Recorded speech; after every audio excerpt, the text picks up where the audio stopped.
أعوذ بالله من الشيطان الرجيم بسم الله الرحمن الرحيم الحمد لله رب العالمين رب اشرح لي صدري ويسر لي أمري واحلل عقدة من لساني يفقه قولي رب زدني علما رب زدنی علما اللہم صلی علی محمد وعلی آل محمد۔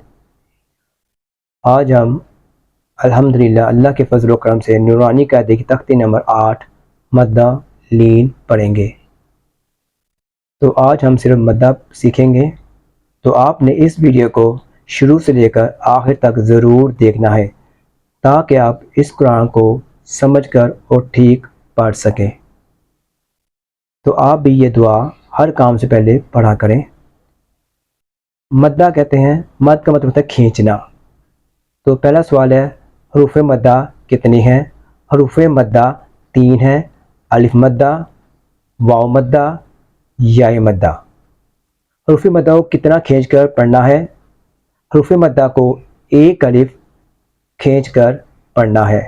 حروف مدہ کو پڑھتے وقت کس چیز کا خیال رکھنا ہے؟ حروف مدہ کو پڑھتے وقت اس کو زیادہ کھینچنا نہیں ہے، اس کو ٹیڑھا نہیں کرنا،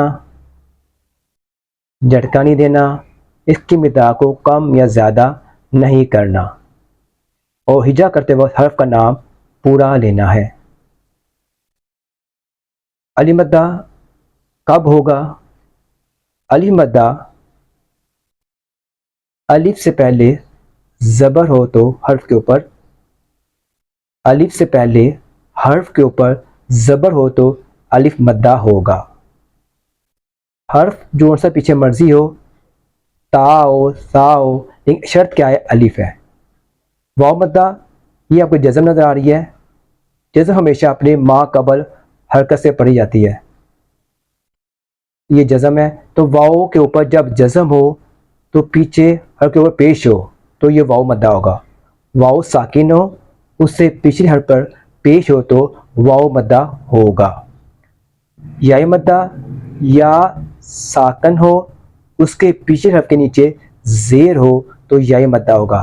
یا ساکن ہو، اس سے پہلے زیر ہو تو یا مدہ ہوگا۔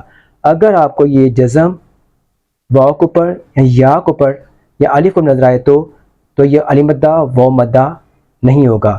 اگر اس پہ جزم آ جائے تو یہ حمزہ بن جائے گا، تو اس کے بعد جزم ختم کر تو یہ با پیش بو رہ جائے گا، اور اس پہ جزم ختم کر دی تو با زیر بی، تو اسے شکل رہ جائے گی۔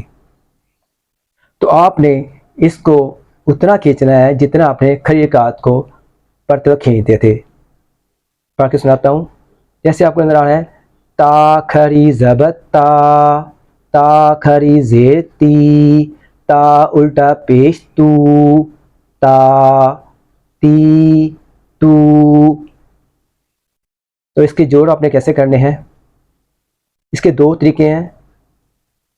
پہلا طریقہ ہے تا الف زبر تا، تا واو پیش تو، تا یا زیر تی، یہ پہلا طریقہ تھا۔ جو طریقہ زیادہ مشہور ہے اور زیادہ پڑھا جاتا ہے وہ یہ ہے، تا زبر الف تا، تا پیش واو تو، تا زے یا تی، تا تو تی۔ دیکھیں ان کی آواز ایک جیسی ہے، تا تو تی، تا تو تی۔ کھری زبر کے اندر الف مدہ چھپا ہوا ہے، کھری زیر کے اندر یا مدہ چھپا ہوا ہے، الٹا پیش کے اندر واو مدہ چھپا ہوا ہے۔ لیکن فرق کیا ہے؟ اس کے ہجے کیے جاتے ہیں، اس میں حرف کے اوپر نیچے آتی ہے۔ تو احتیاط کیا ہے؟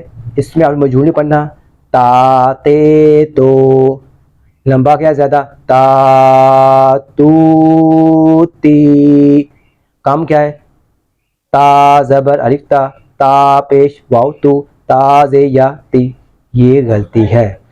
تو آپ کو اب یہ علامت حروف مدہ قرآن مجید کے اندر، نماز کے اندر، حدیث کے اندر جہاں بھی آپ کو یہ علامتیں نظر آئیں تو سمجھیں علی مدہ ہے، واو مدہ ہے، یا مدہ ہے، تو آپ نے اس کو اچھی طرح سمجھنا ہے اور اس کو پڑھنا ہے، اور آپ نے اس ویڈیو کو آگے ثواب کے لیے سے شیئر کریں تاکہ ہمارے جو مسلمان بھائی نہیں پڑھ سکے وہ بھی اس سے فائدہ اٹھا لیں۔ السلام علیکم۔